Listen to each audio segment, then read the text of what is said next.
the Diabslow.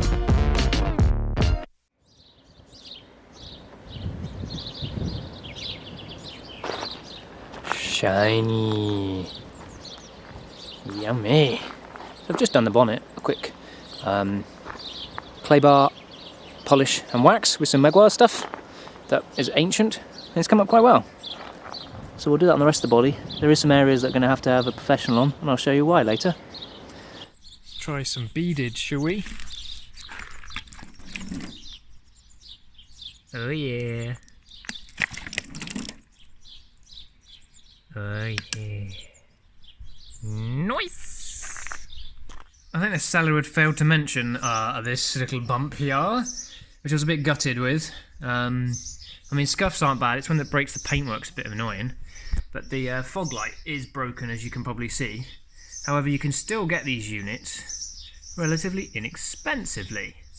So I'm going to stick a Depot genuine unit, I think it was £18 in, and we're going to give this all a nice polish up here. And hopefully it'll look a lot better. So we'll do that on time lapse because it's not that exciting. But it's just part of tidying this vehicle up.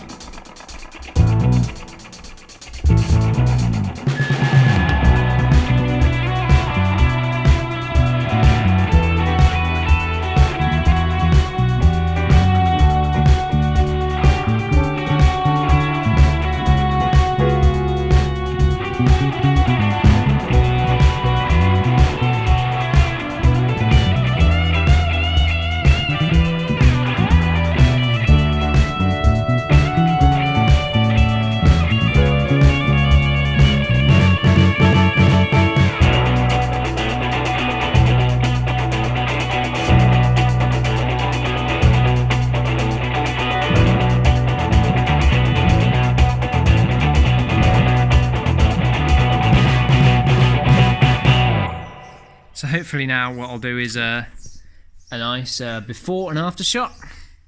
So before and after. Certainly I could get some better polishing going on there, but it's not bad. I think it's a lot better. There's still some scuffs that probably could just go back coming out, but it's not ever going to negate these the chips there. That's just reflection, but there's obviously a chip of paint off there and a chip of paint there. But the nice new fog light looks a hell of a lot better. In fact, it's so clear you won't tell there's glass in there. So there we go. Unfortunately, the little bolt up here snapped, so it's not holding it quite as much as well as I'd like, but most of them have 2 snaps, so we've got 2 out of 3, it's not bad. Unfortunate scratch on the front there. I'm really kind of gutted about that. I didn't spot that either. See if we can try and polish the best of that out. However, I seriously lack, I seriously doubt, I should say, that will polish out, but never mind. Maybe needs a little dusting of paint. Hey, it's not perfect, is it? It's an old car, basically. But we'll see if we can make it better. Little bits like this. Now, it might have some damage. We'll address that at some later point. But I think that number plate just lets it down. So let's fix it. Oh, that looks so much better. Tidy! It doesn't look so bad on the video, but in real person it's quite faded. And obviously there's a little bit of damage, and I hate screws in them. So once again, let's fix that problem. Well, that looks better. Nice! Very happy with that. It looks so much cleaner and tidier and nicer.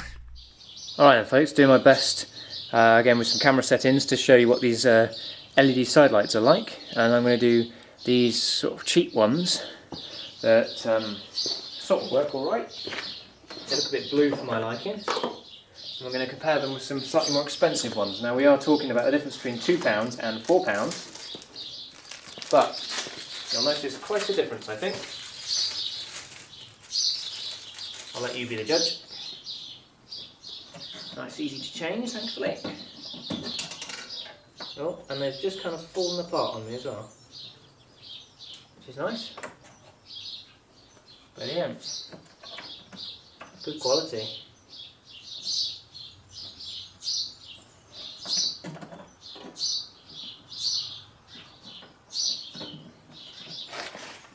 There we go. Hopefully you can see quite a dramatic difference in the amount of light given off. Well, you can't really actually on camera fully enough, but a much whiter light, which is what I prefer. And again, I'll do a night shot in a second. These are the front side lights, which are kind of almost like headlights. They're pretty epic, nice and bright. Very pleased with those. You can kind of see your way forwards a little bit with them. Cool. My grubby hands. There we go, so you can see quite a big difference in the size of them and how many LEDs are basically in them. This has got a couple, it's got like 36. So putting the red one in. They only come in red annoyingly, I wish they came in black or silver or something. They look a bit too fancy for me.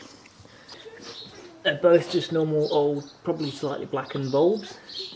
Now I'd like to fit LED versions in there, but they don't have any for this.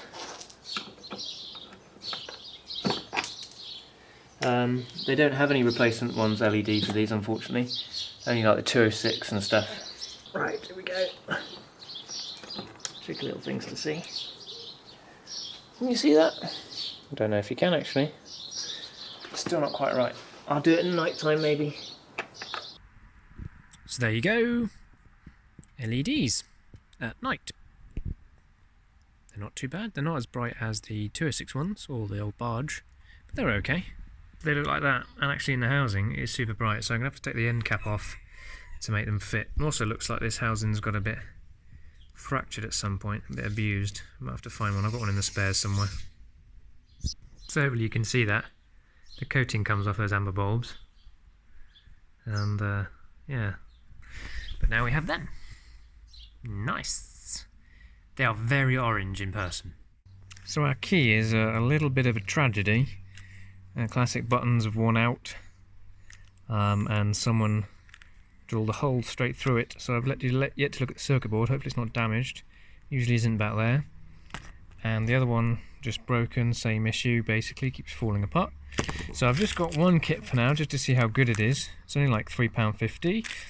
New screw, don't need to obviously cut the key, you could just use the key from this, you just unscrew it from there. And a pair of, what are they called? Batteries. I think this one might have been through the wash somehow. So let's get some contact cleaner. Clean that board up, I think. That looks tragic.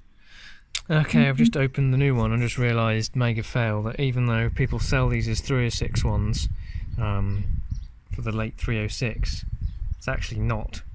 It's only for the ones that have the little light in, which is phase 2, phase 1. So that doesn't fit. So I've just found some other ones on eBay that hopefully will, it's coming on with the camera, will be the right fit. For now I'm going to try new batteries in both circuit boards and see if they work. Okay, well one works. Yes, remote central locking. So just get the fob sorted. The other one has been through the wash. So may have lost its coding, but we'll get onto Peugeot Planet. But we at least have one.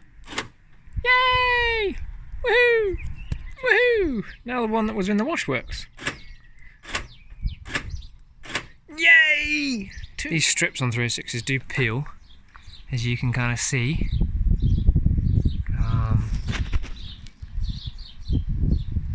And annoyingly, when they painted the car, they didn't like take the strip off or do something intelligent.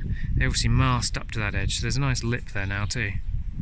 So what I'm going to do, and you can see it's what it's got behind it, it's gone brittle. So you could strip them back and you can just polish them because it's just paint underneath, but of course there's going to be a lip of paint and the paint probably won't match. So the first thing I'm going to do is I'm going to strip them off, see what it looks like. And I've got some wrapping from doing the bonnet on the race tractor and some other bits. It's like fake carbon fibre. I know it's not great, but I'm going to see what it looks like. If it's no good underneath the paint, I'll put a little bit on, see what it looks like. And I will be getting a little touch-up pen for little spots like this because I'm not painting the car again or anything. So I'm learning from the barge time. Basically, a touch-up pen can make a massive, massive difference. So we'll do that. Okay, so that's it stripped. It takes way too long to do that because of the old glue to take off. I'm not sure. I haven't got time today to put the wrap on, so I'm going to live with it for a couple of days and see if I like it. But even if I do, not sure I can live with that even if you've flatted that slightly, it's going to be a case of basically wrapping up to this edge and wrapping this because of this sort of fault line basically. Such a shame. But basically because they masked up to there and painted up to it, there's a nice edge of lacquer and paint. You know, it's definitely obvious. And flattening it could make it worse. So there we go. That's where it's at. Interesting how it looks. It's interesting with it. Anyway, I'll live with it a couple of days, but I have a feeling I'm going to have to wrap it.